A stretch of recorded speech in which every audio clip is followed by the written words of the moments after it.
we know if artificial intelligence or AI is becoming conscious? That remarkable question is being increasingly asked by many in the AI community, even as there are as many who say so far AI with a measure of sentience is an exaggerated notion. Nevertheless, it's being felt that the world needs to be prepared for the eventuality that AI could develop human like consciousness and decide how to deal with it. Neuroscientist Anil Seth, professor of cognitive and computational neuroscience at the University of Sussex, as well as director of the Sussex Centre for Consciousness Science, has been tracking the AI and consciousness debate closely. He has called for more precise and well tested theories of consciousness before we think in terms of attributing any kind of human like sentience to AI. Professor Seth, who is the Sunday Times best-selling author of Being You, A New Science of Consciousness, spoke to Mayank Chai Reports about AI and consciousness. Welcome to Mayank Chai Reports, Professor Seth. It's a great pleasure to have you on. It's a pleasure to be here. Thank you for inviting me. I was reading parts of your book, Being You, A New Science of Consciousness, and a couple of things jumped out at me. You talk about surgery that you underwent and you were under general anesthesia. I had two, in fact. One was a colon resection, the other was a quadruple bypass. And I know exactly what you mean. Basically, that period just disappears from your life. You cease to exist. And in that context, you say something quite remarkable. You say general anesthesia doesn't just work on your brain or mind, it works on your consciousness. Tell me a bit more about that. Well, I think that's why anesthetics are so useful, right? I mean, they wouldn't be that great if they just made you forget about conscious pain that you experienced during the operation, or did something else that didn't change your experience in the moment. The whole marvel of anesthesia is that it takes away experience itself. Now, for me, it was one of these things that made it just very, very clear that consciousness, that this fact of that we all share, that we have subjective experiences. Now, this is something that is amenable to scientific study because we can manipulate it. Anesthetics manipulate consciousness; they turn it off and they turn it back on again. And of course, that's the other miracle about anesthetics. They can turn consciousness back on. There would not be very much use if they didn't work on the other side as well. What was your experience coming out? Mine was very bizarre in the first one, very bizarre visuals. Apart from you talk nonsense, delirious stuff, what was your experience? Yeah, pretty similar. I mean, I've had 3 or 4 general anesthesias now, and I think the most recent one, and the one that led me to write about it in the book, was a relatively minor operation. So by this time, I was not so much worried about the surgery, and I was really trying to pay attention to the experience of anesthesia, or the non-experience of anesthesia. And it's 2 things struck me. Firstly, on the way in, on the way under, it's really quick. It's so quick. You try to count and you're just out, and then you're back. And could have been any amount of time that would have passed. It could have been 5 minutes, it could have been 5 hours, could have been 5 years. It's just time is joined up at either side. And when I was coming around, then it's a bit more. It takes much longer. Of course, there are other drugs you often have as well as the anesthesia, that might contribute to the delirium, the weird kinds of hallucinations, the feeling of not being really sure where you are. I think the one thing that I really remember at one of the occasions was that I think about 3 hours after the operation, I was in another room entirely, and I suddenly noticed that my legs had been sort of covered with these plastic tubes to do something about blood flow. And this, to me, this was again remarkable. It was like, how did this happen without me noticing? And just really, again, of course, they'd done a whole bunch of other stuff too. But the fact that, so many things could have happened without me noticing, again, underlined how deeply changed we are from any normal state, including sleep, including deep sleep. Another way I think I put it in the book is that it really turns us into objects and then back again into people. And that, that's just really stayed with me as something that's both practically very, very useful, but existentially and philosophically and neuroscientifically incredibly fascinating. But if consciousness is something so intangible, indefinable, even ephemeral, and when you say general anesthesia essentially suspends that, what do you think it suspends? Well, I don't think it is ephemeral or undefinable. I think it's difficult to define. It's consciousness has been a challenge not just for neuroscience, but for philosophy, for religion, even for any school of thinking. But there's we can make a lot of progress with it. So I think there's a broad consensus definition of consciousness is the presence of any kind of subjective experience whatsoever. This means it's not the same as intelligence. It's not the same as self-awareness. It's not the same as mere sensitivity to something in the environment. That it feels like something to be conscious of the world and of being a self within that world. So when we're studying consciousness, that's what we're studying. We're studying the phenomenological, the subjective aspects of brain and body states. Before we get into the question of artificial intelligence and consciousness, let's start with human consciousness, more specifically what you call the neuronal wetware inside our heads. What's that and why wet? Well, if we want to understand consciousness, probably the best place to start is with systems where we know or are very, very sure that consciousness exists. This is human beings and some other animals too. I think probably lots of other animals, but let's say primates, mammals, these kinds of things. And of course, we start by examining how the brain works with respect to consciousness. It's probably the oldest observation in neuroscience that consciousness is very intimately related to brain structure and dynamics. And so this is where the neuroscience of consciousness starts. And I use the term wetware here when talking about the brain, I think, just to emphasize that the metaphors that we often use when we talk about the brain can be very useful, but they can also be misleading. And one of the most powerful metaphors over the last decades has been that the brain is some kind of computer and that it performs information processing, that the mind is some sort of software running on the brain's hardware, or the mindware running on the brain's wetware. And so I prefer to use wetware just to emphasize that it's not the same thing as hardware. In fact, there is no sharp distinction in the brain between the mind and its physical substrate, as we find in a typical computer between the software that it runs and the hardware that it runs on. Every time two neurons fire, the structure of the brain changes. And there's many, many different levels on which we can think about brain structure and dynamics from even within individual neurons. A single neuron is a highly complicated biological machine.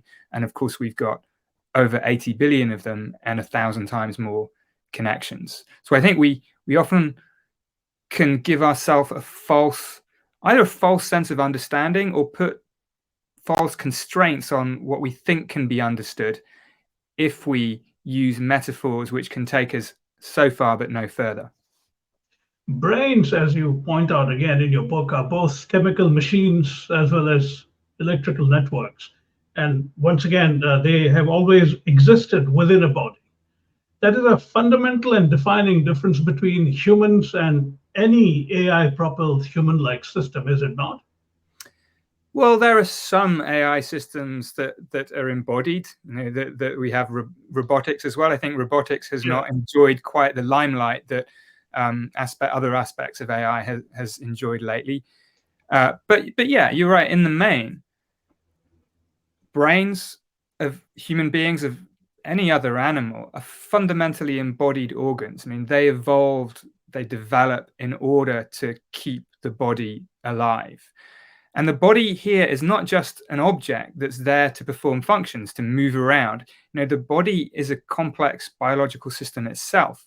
And a large part of what the brain does is sense and regulate the body from within. It senses the blood pressure, heart rate, all these kinds of things, blood oxygenation, controls and regulates our internal physiology. This is very, very different from AI systems, which typically take in some input and generate some output. And even if they're embodied, it's typically the body is not something that the AI system is actively maintaining. It's something that the AI system might be controlling. Since AI is not a consequence of any comparable biological or chemical processes or electrical exchanges, even of the kind that we have, why would it have the potential to develop human-like consciousness? Well, this is a very good question. And I'm not sure that it does, at least along the trajectory that it's currently developing. And one of the things that's been somewhat noticeable is that this assumption that as AI develops, that at some point the lights come on and it's not only intelligent, but also conscious. And I think this idea is poorly supported. And I think I know where it comes from. We humans, we tend to be quite exceptionalist in the sense that we think we're special, right? We think we're special in all of creation, and we like to put things together that we think define this specialness. So we know we're conscious and we think that's special. We also think we're intelligent, and to some extent we are, though I think we can argue about how that's going in the world. But there's this tendency to therefore associate consciousness with intelligence because they go together in us in a particular way. And I think that's just a very poorly justified assumption. Intelligence gives us some ways of being conscious with different forms of cognition. I can have different kinds of conscious experiences. But the most basic forms of conscious experience that are probably shared by many other animals that don't reach our human, or at least what we think of as advanced human levels of intelligence. There are experiences like thirst, hunger, pain, pleasure. You don't have to have too much cognitive sophistication for these to be useful conscious experiences to have. So just by making machines smarter doesn't mean that they'll inevitably become conscious. Can't entirely rule it out, because one of the issues here is that one of the reasons why working in the neuroscience of consciousness is really exciting is that there is yet no consensus agreement about the minimal sufficient conditions for a system to be conscious. It could be that it just happens by accident, but the idea that it's guaranteed to happen just in virtue of things becoming smarter, I think that's definitely wrong. As you point out, consciousness is about experience, right? We feel self inside. How do we know if an AI system is feeling it? The presumption is based on what? Yeah, this is a really tough one to ask, because the kinds of tests, the kind of criteria that we might apply are going to be very different for an AI system than for, let's say, other ambiguous cases where we're not sure whether something is conscious or not. Take like a newborn human infant, or a non-human animal, or somebody after major brain damage, or even sort of a new form of neurotechnology like a brain organoid, which is a bunch of neurons in a dish. What kinds of tests can we apply? Now, for humans, the kind of gold standard is to ask them. We ask for some verbal report. Are you conscious? Can you hear me? Back to anesthesia thing. Can you hear me yet? Are you there? Yeah. And if we say, yeah, I can hear you, then that's pretty good evidence that the person is conscious, because we have a whole evolutionary history of not being able to do that when unconscious. But of course, this doesn't work for AI. It specifically doesn't work for large language models, or these chat bots that are based on large language models. We cannot, because they are designed to utter fluent responses to our input. So we need some other way of developing our credence in whether AI is conscious or not. And for me, and I think for a number of others working and thinking in this area now, the best way to do that is to take our existing scientific theories of consciousness and see what each says about what it would take for an artificial system to be conscious.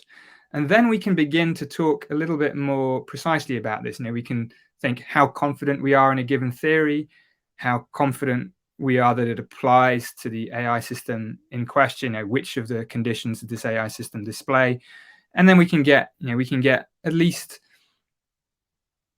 we can do better than just saying nothing at all. Now, I don't think we don't yet have a fully reliable consciousness meter that we can point at the next iteration of ChatGPT or whatever it might be. But we can also say more than nothing. And what we need to do is just iterate that process and be also very mindful of the fact that because we are very, very susceptible to projecting qualities like consciousness into things, we might be very easily misled if we go on our kind of just gut intuition. Again, we've seen this with language models. There was the case of the Google engineer last year, Blake Lemoine, who thought that Lambda, this Google chatbot, was sentient. And this, I think, just underlines how if we rely on indicators that would mean something in a human being, if we rely on those indicators, we can be massively misled in other systems. Right. Presuming that AI becomes as seemingly sentient as us, would it still not be a wholly parallel kind of intelligence that's merely soaked up every piece of information that we humans created? Well, now we're moving into an interesting kind of speculation, right? The range of other types of conscious minds. Right. When we think about what it's like to be a human being, and we're all different anyway. I mean, there's no single way of being conscious, even for humans. When we look at other animals, I spent some time with octopuses during my career over the last few years, and their way of being in the world is likely to be entirely different from a human being's. And so if it is possible to generate an AI system that has subjective experience, it might have, and it's likely to have, an entirely different, a very, very different kind of conscious experience. And this could be, I think this is really important to underline, because when we're thinking about the risks and the benefits of conscious AI, we don't want to assume that conscious AI will be like human AI. It may be very, very different.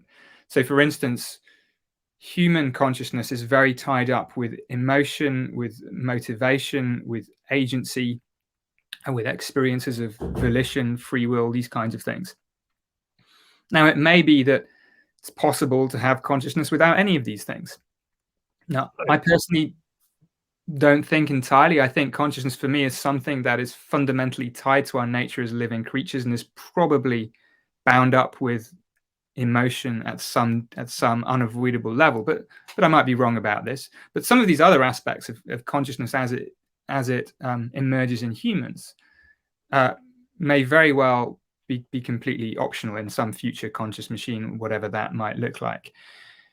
And we face some design choices about that, and we also face some ethical dilemmas about that too, because a lot of people talk about the risks to humans of developing conscious AI, which usually, I think, arise from Terminator-style misunderstandings of what's going on here. That as soon as AI develops consciousness, it will want to take over the world and all that. I mean, that's just, I don't think that's a particularly useful way of thinking. But from the other side, of course, if something is conscious, then we have a moral and ethical obligation towards it too, and we mustn't neglect that side of the equation.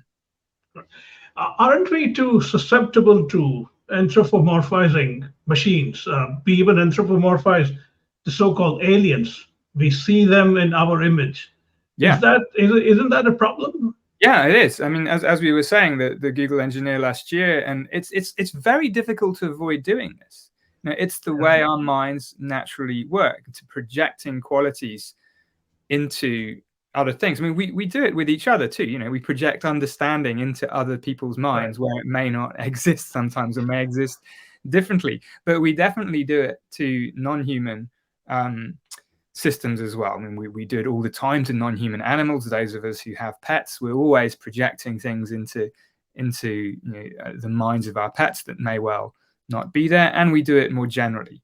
And so I think this becomes almost a sociological question. I mean, what are the cues that cause us to make these anthropomorphic projections? And language is a big one, which is why language models have been so interesting, but also disruptive here.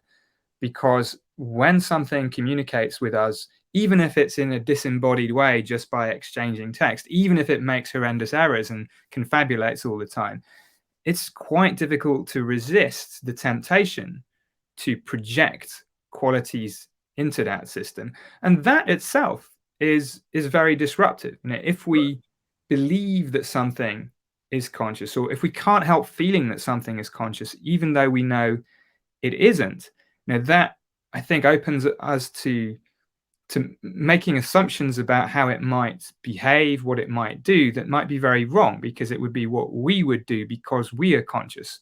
And if this thing isn't, or is conscious different ways, it's no guarantee is going to do that. To me, I mean, I'm speculating here. To me, so far, it seems that the best AI may be able to do is mimic human consciousness in a way that is indistinguishable for us when we look at it. Do you think that might happen? I think that's very likely to happen in limited domains, right? So I think, you know, right now in the language domain, it's already getting pretty close.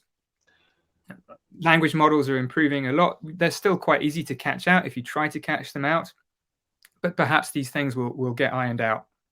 And we may well live in a situation relatively soon where we will simply not be able to tell whether we're interacting with a non-conscious large language model or with a conscious human on the other side. Or relatedly, we may not be able to resist attributing consciousness to a large language model, even though we know it's not a human, even though we know or have good reason to believe that it isn't really conscious. In the same way, there are some visual illusions that even when you know what's going on, like two lines may look the same length but might be different lengths. You know, even when you know what's going on, you can't help see it in a particular way. And I think we may well enter that kind of world very soon, and that will be problematic. Yeah. You know, it's going to be problematic, as we said, in terms of our predictions about what these things do, but also ethically, because we may well then start caring about these systems when our time and moral and ethical reserves might be better put to caring about other people or other non-human animals. And on the flip side, if we learn to not expend any kind of ethical resources on these things, we are in the danger of brutalizing our minds. I mean, Immanuel Kant had this nice way of putting this. It's a kind of, it's why we don't, you know, destroy plastic dolls in front of children. I mean, we know they're just dolls, but that it's something psychologically unhealthy to treat things that, you know, that might seem conscious in ways that we wouldn't treat them if they really, really were. So there's a lot to be confronted here, because while actually conscious AI is either impossible or very far away, or we just don't know, you know, this world of conscious seeming AI in limited domains, I think, is really quite close.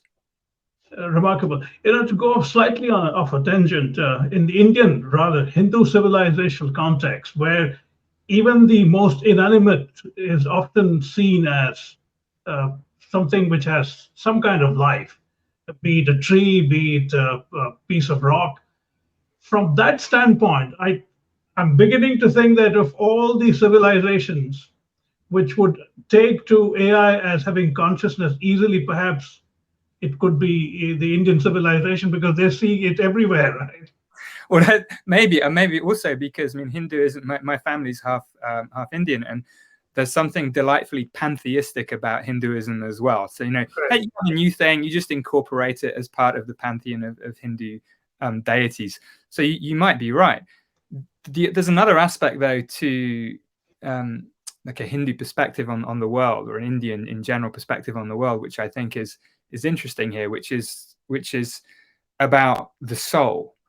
And in the Western tradition, broadly associated with Descartes, but of course many more philosophers, we tend to think of the defining element of the human mind and the human conscious mind as this immaterial, rational agency.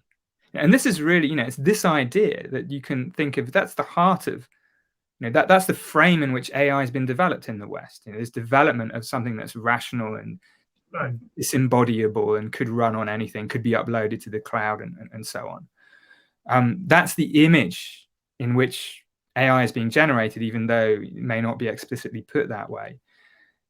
And in Hinduism, the soul, as you will know, is not the kind of disembodied rational agent. It's much more, at least in my understanding, much more associated with the body and with breath. This notion of Atman.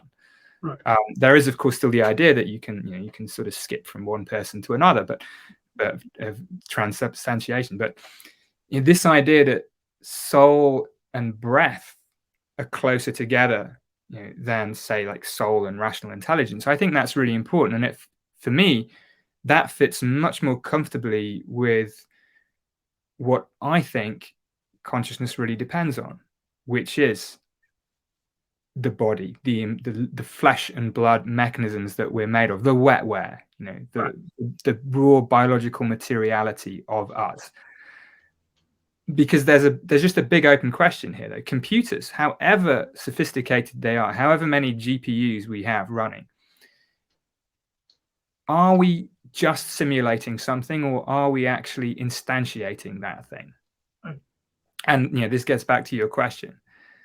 And there are some things for which the distinction doesn't really apply, right? We have computers that play chess. They play chess. That's what they do. And you can argue they play the history of chess or whatever. No, they play chess. That's fine.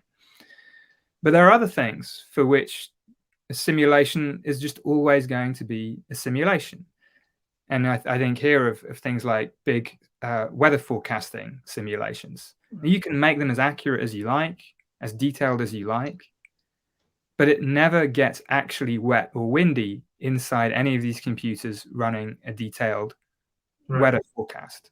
Right. So this is the question, like, is consciousness more like playing chess, or is it more like the weather? In your book, you make a striking observation. Consciousness has more to do with being alive than being intelligent. Elaborate. Yeah, I think this is kind of what I've been getting to. So on the one hand, we have this fairly Western-inspired perspective of human exceptionalism, that consciousness and intelligence go together, and when we try to create systems in our own image, we try to build artificial intelligences, we therefore think that consciousness is going to come along for the ride because we make this association. I just think that's wrong. Consciousness is not the same as intelligence. And also, the idea that consciousness is something that could be implemented inside a computer is a massive assumption. Now, I don't know whether it's right or wrong. I suspect that it's wrong, but I'm in a minority here. Most neuroscientists would probably say consciousness is something that could be implemented in a different system made out of different kinds of things. But the more that I've been thinking about it, the more I try to understand every form of consciousness as a kind of perceptual experience, whether it's of the world or of the self. And every perceptual experience, I think, can be understood as a form of prediction the brain is making about something. And all of these predictions, for me, are ultimately grounded in regulating the living body, in keeping us alive. Descartes had this phrase called the beast machine, and he used that to basically, with respect to non-human animals, to kind of make the point that they weren't conscious. They didn't have the kinds of conscious rational minds that we did, that humans did. So he called them, they're just beast machines. The fact that they might yelp if you kick them or bleed when you cut them doesn't really matter. And I've come to think almost entirely the opposite, that what might endow us with consciousness is the fact that we are beast machines, that everything we experience arises with, through, and because of our living bodies. And to the extent that this is on the right track, conscious AI becomes even further away, because before you have conscious AI, you would first need living AI, and that's not the route that people are taking, at least not most people. I want to broaden a little bit to philosophical areas. How do you view Gautam Buddha's non-self doctrine, which broadly argues that there is no permanent self?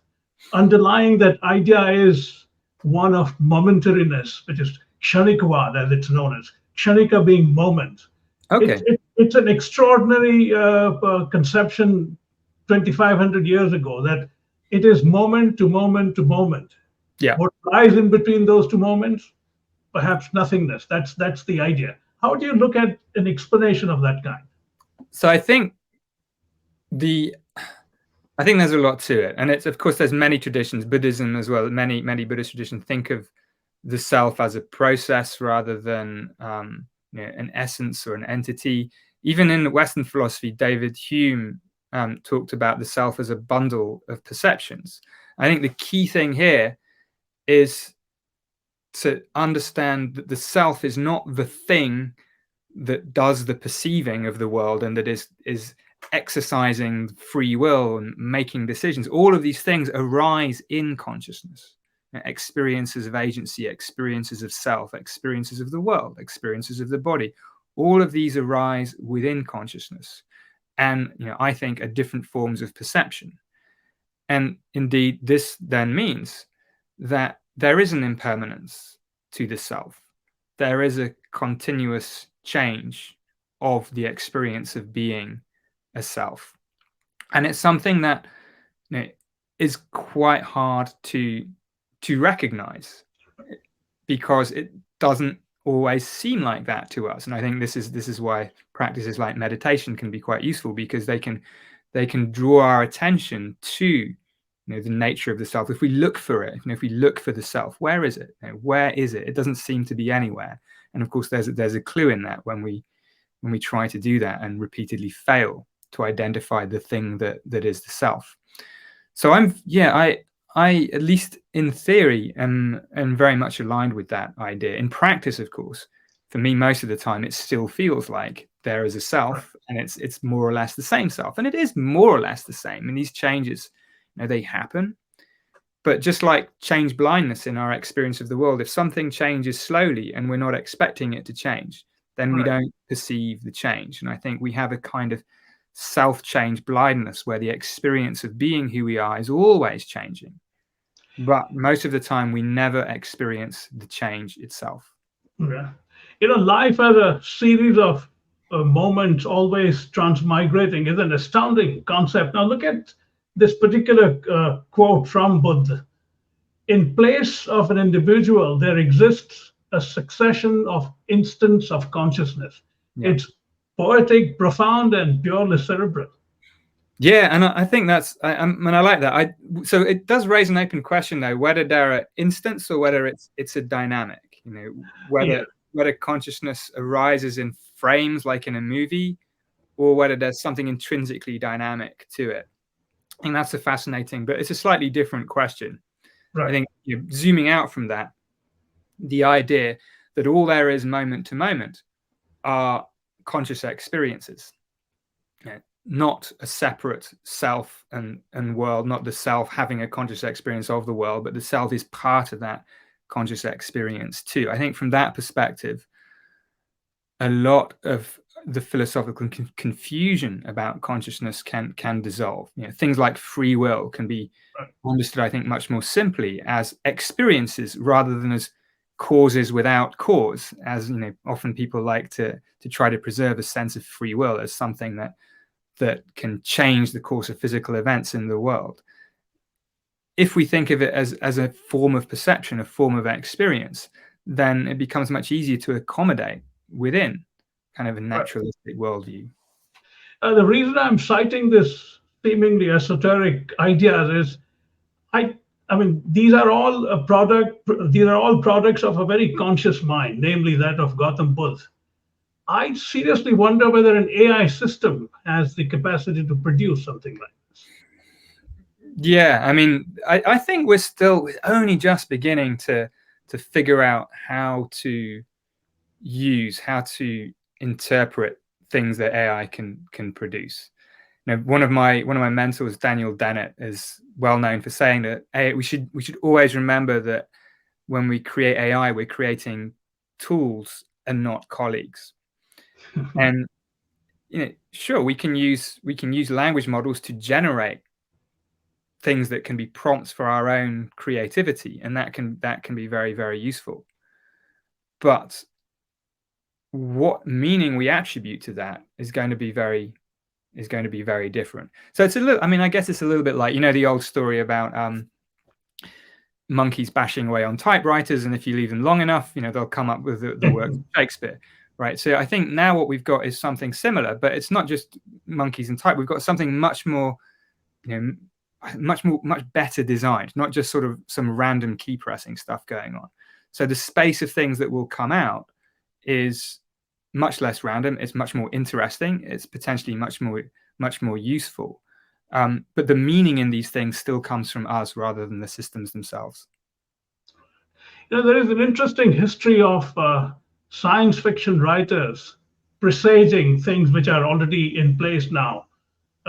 One point being HAL in 2001: A Space Odyssey. Yeah, which was, it was a conscious system in many ways, right? If there is a trend in that, do you think we may end up with what HL was? Well, I think what science fiction does a great job of is being very prescient about some of the dilemmas and some of the mistakes that we might make. So in 2001, HAL 9000. Certainly we're encouraged to believe that it's a conscious system, and in there it's also kind of disembodied, although the whole ship is its body in some way.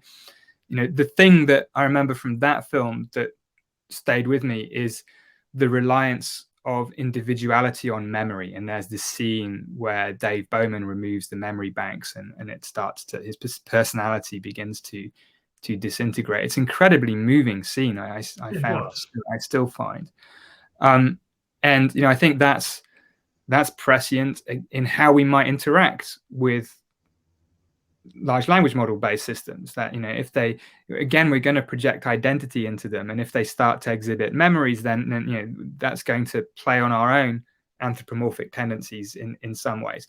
And I think often AI is so another film I think that's very prescient is classic film Blade Runner.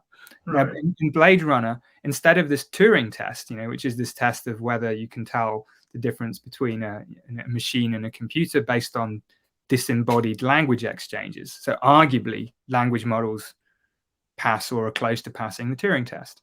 Right. But in the Blade Runner, you have this thing called the Voigt-Kampff test, which is all about emotional response. And that's what really matters. That's what marks the difference between a human being and a replicant in those films. Right. And I think that's beautifully prescient about the importance of the body and our nature as living creatures for real consciousness. And I think so that may come to the fore. So you're right, there has been I think it's both, it's a very productive interaction in some ways, but I also think there's a bit of a tendency for the dramatic elements of AI to get overemphasized in our projections about real AI. And this is the Terminator type thing. We tend to fixate on those things which are not I guess not the cinematic philosophical thought experiment, but the more dramatic big narrative. And those aspects of the films can, I think, sometimes lead us astray in making projections about future AI scenarios. To conclude, the specific question of people in California creating sort of guidelines in the event AI becomes conscious, and they seem to think that it's not that far. What is your take on that? Do you think it's premature, or you think it's good to create those guidelines? I think it's certain. Yeah, I do think it's good to create guidelines. I'm not sure what would be the specific guidelines, but I certainly think a few things are really important right now. Firstly, there's this attitude still prevalent in some parts of the tech sector, which is this, build it, let's build it first and worry about the consequences later. And we've seen how damaging this can be in tech already, in things like Right. social media.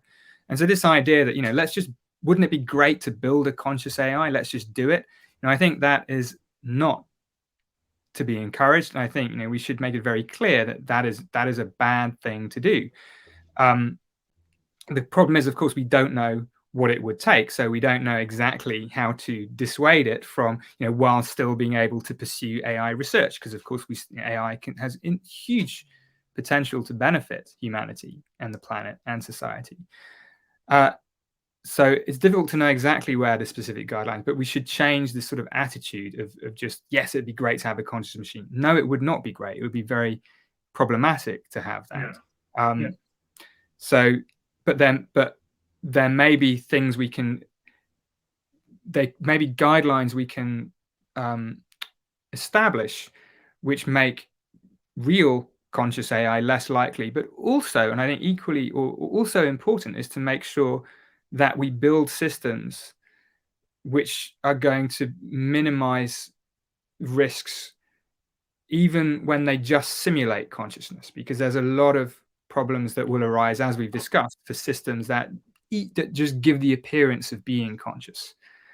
And so we need to make sure that we develop systems being mindful of those risks. And this may mean, for instance, developing systems that, instead of trying to persuade us that they're conscious, make it clear that they aren't in some way.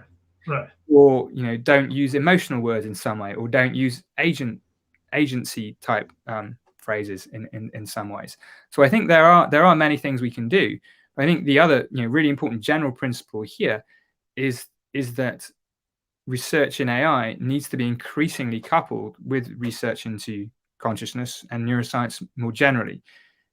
Because we are still flying a little bit blind in this area. There are a number of different theories about the biological basis of consciousness. They all make different claims about what the necessary and sufficient conditions would be for consciousness in non-biological systems. Mine is pretty, it's a bit of an outlier, because it suggests, as we've said, that consciousness is not something that will arise just in a simulation. It has to be the hardware, the wetware really matters.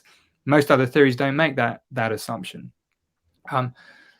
So I think iterating and AI research together with consciousness science is absolutely key. Not gunning to build conscious machines just because they're cool is really key, and figuring out the risks and ways to avert them for systems that merely seem to be conscious, I think, is also key. Sometimes I get the sense that there's almost a race to create a new species. And that, as you said, it could be deeply problematic. On that note, Professor Seth, it was absolutely riveting for me to talk to you. I hope you thought it was worth your while.